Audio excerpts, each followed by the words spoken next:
Movie की शुरुआत में हम देखते हैं वैंडम को, जो एक फोटोग्राफर है और मूनलाइट की फोटो खींच रहा था। अगली सुबह वो आगे रास्ते की तरफ निकल पड़ता है और तभी एक बच्चा अकेला रोता हुआ सुनसान रेगिस्तान में मिलता है। वैंडम ऐसे सुनसान स्थान में एक बच्चे को इतना असहाय देखकर परेशान हो जाता है। वैंडम ने चारों ओर देखा लेकिन बच्चे के साथ कोई परिवार नहीं मिला। जिम्मेदारी महसूस करते हुए उसने बच्चे को सुरक्षित स्थान पर पहुंचाने में मदद करने का फैसला किया। हालांकि वैंडम मदद करना चाहता था लेकिन बच्चे ने उसकी बात नहीं सुनी और आगे की तरफ चला गया। परेशान होकर वैंडम ने बच्चे से पूछा कि वे कहाँ जा रहे हैं। बच्चे ने कहा कि वह अपने माता पिता को ढूंढ रहा है क्योंकि वो सुनसान रेगिस्तान में खो गए हैं। यह सुनकर वैंडम को लगा कि उसे बच्चे की हेल्प करनी चाहिए।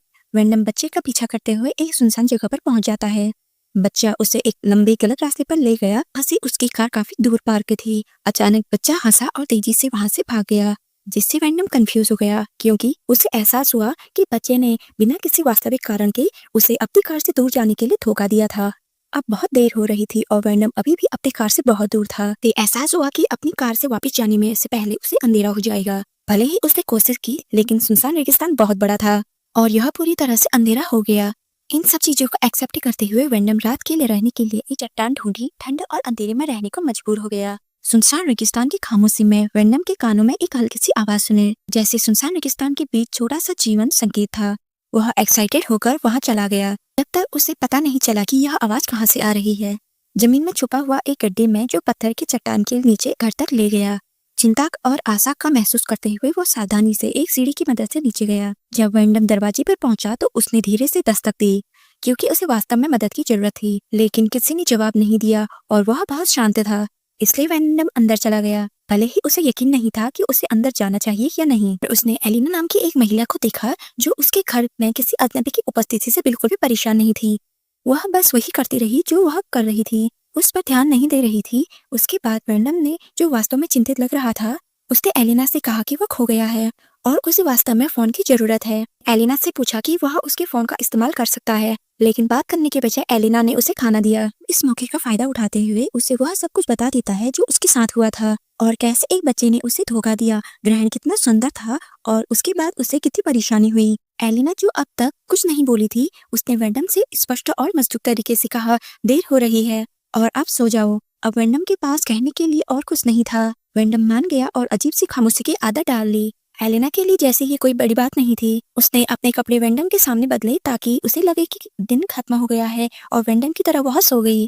अगले दिन वैंडम ने जाकर देखा कि एलिना अभी तक सो रही थी। वह जाने के लिए तैयार हुआ तो उसने उसे धन्यवाद देने के लिए कुछ पैसे छोड़े, लेकिन जब वह घर से बाहर आया तो वैंडम ने देखा कि अब गड्ढे से बाहर निकलने के लिए जिस सीढ़ी की जरूरत थी वो गायब थी। ऊंचे गर्म पहाड़ों से गिरे वैंडम बिना किसी रास्ते की फंस गया। जब एलिना जाग उठी तो वैंडम ने जल्दी से उससे पूछा कि सीढ़ियाँ कहाँ हैं। एलिना ने जवाब दिया, मुझे नहीं पता, और कहा वे कभी कभी इसे वापस ले जाते हैं। जब वैंडम ने पूछा कि क्या इस छिपी हुई जगह में और लोग भी रहते हैं, तो एलिना ने कुछ नहीं कहा, जिससे सब कुछ और भी सस्पेंस से भर गया था। इंतजार करने के अलावा वैंडम के पास कोई और ऑप्शन नहीं था। वैंडम ने अपना समय सुंदर उजाड़ रेगिस्तान की तस्वीरें लेने में बिता दिया। दिन पूरा बीत गया लेकिन सीढ़ी नहीं दिखाई दी। एक पक्के इरादे के साथ वैंडम ने अपने आसपास के पहाड़ों पर चढ़ने की कोशिश की, लेकिन गर्मी थी और जमीन बहुत खतरनाक थी, इसलिए वो ऐसा कर नहीं पाया। वैंडम को स्वीकार करना पड़ा कि उसे कठोर और उजाड़ रेगिस्तान में एक और रात बितानी पड़ेगी। जब सूरज उग आया और कोई भी सीढ़ी नहीं थी तो वैंडम ने बाहर निकलने की कोशिश जारी रखने का फैसला किया। उसने चढ़ने के लिए एलिना के घर से कपड़े का टुकड़ा और एक हथौड़ा लिया। वह लगभग टॉप पर था तब अचानक कुछ लोगों ने जानबूझकर एक मरा हुआ पक्षी उस पर फेंक दिया। इससे वह अपनी पकड़ को खो बैठा और वापस जमीन पर गिर गया और उसे काफी जोरदार झटका लगा। इसकी वजह से वैंडम बेहोश हो गया। वह बिना हिले डुले पूरे दिन पड़ा रहा। जब अंधेरा हो गया तो वह उठा और उसने पाया कि हथौड़ा उसके पैर में घुस गया है। वह दर्द से चिल्लाया, जिससे एलिना उसके पास आई। उसने जल्दी और दया से हथौड़ा निकाला और पैर को एक पट्टी से लपेटा जो उसने खुद बनाई थी। अब उसकी चोट और स्थिति के कारण वैंडम को इस जगह पर 2 और दिन रहना पड़ा। उसका भविष्य अब रेगिस्तान वहां रहने वालों लोगों से जुड़ा हुआ था जो उतने ही हैरान करने वाले थे। 2 दिन बीत गए और वैंडम वास्तव में वहां से बाहर निकलना चाहता था, लेकिन भागने के लिए जिस सीढ़ी की उसे जरूरत थी वह अब गायब हो चुकी थी, ठीक वैसे ही जैसे वह पहली बार वहां पहुंचा हुआ था। बहुत निराशा महसूस करते हुए वैंडम मदद के लिए चिल्लाया। उम्मीद है कि कोई ऐसा व्यक्ति उसे देख ले जो उसे बाहर निकाल सकता हो। फिर वह गुस्से में घर में चला जाता है और एलिना को पकड़ता है और बाहर लेकर आता है। जब एलिना उसके पास आई, वैंडम उलझन में पड़ गया और उसने उसे पूछा कि वह कौन है और वह वेंडम से क्या चाहती है। एलिना उसके सवालों से डर गई, लेकिन फिर भी उसने उसे शांत करने की कोशिश की और वेंडम की देखभाल करने और ही एलिना वेंडम को बेहतर महसूस कराने की कोशिश करते हुए उसके करीब आई, लेकिन वह मदद न चाहते हुए उससे दूर चला गया। ठीक उसी समय कुछ लड़के दिखाई दिए, क्योंकि उन्होंने उससे पहले मदद करते हुए चिल्लाते हुए सुना था। उन्होंने कहा, तुमने मदद मांगी, तुम्हें क्या चाहिए। वेंडम ने राहत की सांस ली और उनसे कहा कि उसे वहां से निकलने में बस एक रस्सी की जरूरत है। लड़की यह कहते हुए चले गई कि वो वापस आएंगे और वेंडम को फिर से उम्मीद हुई। वेंडम को लगा कि वे वास्तव में उसकी मदद कर सकते हैं। थोड़ी देर बाद लड़के उस रस्सी के साथ वापस आए जिसका वेंडम इंतजार कर रहा था। उन्होंने वेंडम से कहा कि वह उसे चारों ओर अच्छे से बांध लें और वेंडम ने उसे इतनी सावधानी से बांधा, फिर सभी ने मिलकर उसे ऊपर खींच लिया। जैसे ही वेंडम बाहर निकलने वाला था, अचानक उन्होंने रस्सी खींचना बंद कर दिया और उसे आगे पीछे झुलाना शुरू कर दिया। हवा में लटके रहने के बावजूद वे लोग वेंडम का मजाक उड़ाते रहे। वेंडम ने लड़कों से विनती की वह उसके साथ बुरा व्यवहार करना बंद करे, लेकिन उन लोगों ने परवाह नहीं की और ऐसा करते रहे। फिर वेंडम पहाड़ की खुरदरी से कतार से टकराया और बेहोश हो गया। एलिना ने लड़कों से उसकी भाषा में बात करते हुए उन्हें रोका। एलिना ने उन्हें रोकने के लिए कहा और उन लोगों ने वेंडम को छोड़ दिया, जिससे वह नीचे गिर गया। जब वेंडम उठा तो एलिना के बिस्तर में वापस आ गया था। वेंडम को लगा कि वो वापस नहीं वहीं आ गया है जहाँ से वह शुरू हुआ था। वेंडम ने उठने की और उसे खत्म करने की कोशिश की, लेकिन उसकी चोटों ने उसे फिर से नीचे गिरा दिया। तभी एलिना आई जो उसे सभी संघर्षों के साथ उसके साथ थी। इतने गंभीर तरीके से कहा, भागना इतना आसान नहीं है जैसे कि उसके सत्य रेगिस्तान में कई कठिनाइयों का हिस्सा हो। पहले तो वेंडम यह स्वीकार नहीं करना चाहता था कि वह फंस गया है, लेकिन जैसे जैसे समय बीतता गया उसे समझ में आने लगा कि वह नहीं जा सकता। इसलिए उसने एलिना की बात सुननी शुरू कर दी, भले ही वह कुछ ज्यादा नहीं बोलती हो। कुछ समय बाद वे पति पत्नी की तरह एक साथ रहने लगे, एक तरह से जो सामान्य और सहज लगता था। और वही बच्चे जिन्होंने वेंडम को रेगिस्तान में फंसाया था, वे उनकी जरूरतों के सामान लाने लगे थे। इतनी बार कि वह विश्वास करना मुश्किल था कि वे वही हैं। वेंडम ने एक मामूली बच्चीचा बनाने पर सांत्वना की, शुष्क मिट्टी से बाहर निकाला। भले ही वेंडम को रेगिस्तान के जीवन की आदत हो रही थी, लेकिन वह अभी भी आजाद होना चाहता था। यह इच्छा उसके अंदर एक छोटी सी मजबूत रोशनी की तरह थी जो बुझती नहीं थी। एक रात उन्हें अपने लिए कुछ शराब मिली तो वेंडम ने उसे पी लिया। शायद वह जाने की इतनी अच्छा को भूल गया था। जब वह नशे में था तो वह कुछ सोच नहीं पा रहा था और वह अचानक एलिना के करीब आ पहुंचा था। लेकिन वेंडम अभी भी उजाड़ रेगिस्तान के बाहर निकलने और वहाँ के लोगों से दूर जाने का रास्ता खोजना चाहता था, लेकिन अब वहीं जाने का रास्ता नहीं खोज पाया। जब वह वास्तव में निराश महसूस कर रहा था तो थोड़ी उम्मीद जगी जब एक लड़का उसके पास एक विचार लेकर आया। लड़के ने कहा कि वह सीखना चाहता है और उसने वेंडम से पूछा कि क्या वह उसे सिखा सकता है। वेंडम को कुछ अच्छा करने का मौका दिखाई देने लगा। उसने लड़के से कहा, हाँ बेशक, मैं तुम्हें सब कुछ सिखा दूंगा जो मैं जानता हूँ, लेकिन हमें पहले यहाँ से निकलना होगा और फिर हम एक परिवार की तरह एक साथ सीखना शुरू कर सकते हैं।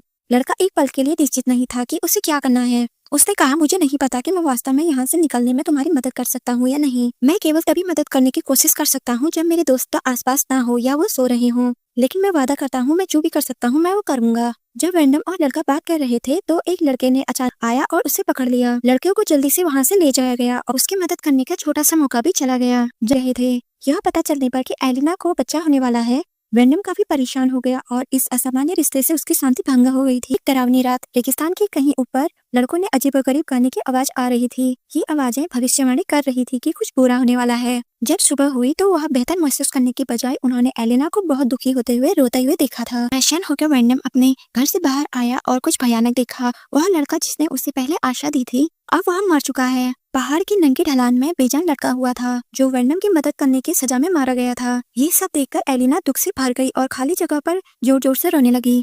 उसने दर्द से कराते हुए वेंडम की तरफ देखा और अपने बच्चे की मौत का दोषी ठहराया और हमें पता चलता है कि वो बच्चा एलिना का बेटा था। गुस्से में एलिना ने लकड़ी का एक टुकड़ा पकड़ा और वेंडम को इतनी जोर से मारा कि वह उठ भी नहीं सका। फिर एलिना ने वेंडम को एक पिंजरे में बंद कर दिया जहाँ वह 9 महीने बहुत कठिन महीनों तक सोता रहा। उस दौरान एलिना ने उसे जीवित रहने के लिए बस इतना ही खाना दिया। जैसे जैसे समय बीतता गया वेंडम को थोड़ी उम्मीद होने लगी जब एक लड़की ने उसकी दुखित स्थिति में पाया। वह वेंडम को एक पिंजरे में फंसा हुआ देखकर चौंक गई। वेंडम ने लड़की से इस बुरे सपने से बाहर निकलने में मदद की भीख मांगी जिसे वह लंबे समय से जी रहा था। लड़की मदद पाने के लिए वहां से चली गई, लेकिन हालत और भी भयानक होते गई। वह लड़की जो मदद के लिए गई थी वह लड़की भी मारी गई। इसलिए वेंडम को आखिरकार एहसास हुआ कि उसकी स्थिति कितनी खराब थी। उजाड़ रेगिस्तान जो इतना सुंदर दिखता था, लेकिन वो वास्तव में काफी खराब था। जैसे जैसे एलिना ने बच्चे को जन्म देने के करीब आता गया, वेंडम ने उसे बाहर जाने के लिए कहा और उससे कहा कि वो जब समय आएगा वह उसकी मदद कर सकता है। लेकिन एलिना अपनी क्षमताओं पर आश्वस्त थी, उसने मना कर दिया। वेंडम से कहा कि वह इसे संभाल सकती है क्योंकि वह इससे पहले भी कर चुकी है। वेंडम अधिक से अधिक परेशान हो गया। वेंडम ने एलिना से विनती की कि मुझे इस पिंजरे से बाहर निकालो या फिर तुम मुझे मार दो, लेकिन उसकी विनती बेकार थी क्योंकि एलिना वहां से चली गई थी और उसके शब्द बिना किसी को सुने धीरे धीरे गायब हो गए। कुछ समय बाद एलिना को पेट में दर्द महसूस हुआ और वो वेंडम के पास आई। एलिना ने जल्दी से पिंजरे का ताला खोला और वेंडम से मदद मांगी और कहा कि वो वास्तव में बहुत बुरी स्थिति में है। वेंडम जो काफी वक्त से पिंजरे में था, अब चल भी नहीं पा रहा था, लेकिन वेंडम ने कोशिश की ताकि वो एलिना की मदद कर सके। वो बाहर आया। उस दिन वेंडम ने एक सीढ़ी देखी जिसका इस्तेमाल वो भागने के लिए कर सकता था, लेकिन उसने उसे नहीं लेने का फैसला किया। एलिना को देखकर ऐसा लग रहा था कि वह चुपचाप उसे भागने के लिए कह रही हो। हालांकि वेंडम ने सही काम करने का फैसला किया और भागने की बजाय एलिना की मदद करने की कोशिश की। जब उसे सबसे ज्यादा उसकी जरूरत थी, तब उसने एक बच्चे को जन्म दिया जो सुनसान रेगिस्तान में एक उम्मीद की किरण की तरह लग रहा था। वे इस खास पल में वाकई बहुत खुश थे क्योंकि उन्होंने बहुत सारी परेशानियों का सामना किया हुआ था, लेकिन यह खुशी ज्यादा देर तक टिकी नहीं। लड़के जिन्होंने वेंडम को वहां रखा था गंभीर रवैये के साथ नीचे आए। उन्होंने जल्दी से वेंडम का गला काट दिया और उसे मार डाला और उसका खून सूखी जमीन पर फैल गया जहाँ उसे फंसाया गया था। वेंडम के शरीर को बाहर छोड़ दिया गया। एलिना फिर से अपनी जिंदगी जीने लगी और वो वेंडम का सामान रखती है और अपने बच्चे से प्यार करती है। और वेंडम की बॉडी बाहर पड़ी थी जिसे अब कीड़े खा रहे थे और मूवी यही एंड होती है। बाय बाय फ्रेंड्स, से मिलते हैं न्यू साइफाई हॉरर मूवी के साथ। अगर आपको मूवी पसंद आए तो चैनल को सब्सक्राइब करना ना भूलें।